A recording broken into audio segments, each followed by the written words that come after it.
Ngikhuluma nje inkantolo iqeda kungehlisa yangigwinyisa nebhokisi yathi cha ibail yami isiyikhanselile.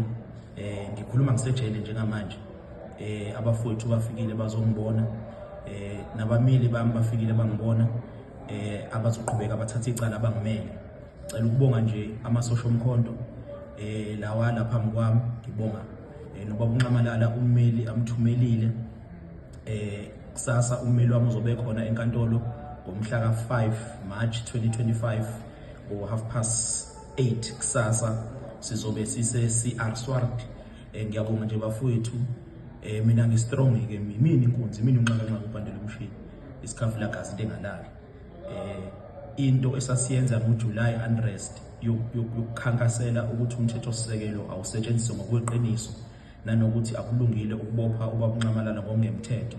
Into namanje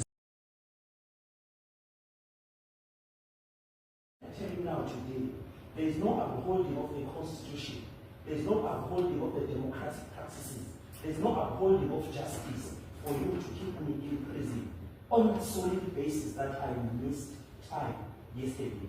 And you come here, you do a Stalingrad, an old tactic of delaying the court so that I can be kept inside. I can tell you now, the court is, I will preside over this country, I will be government over this country, and age is on my side. Sorry,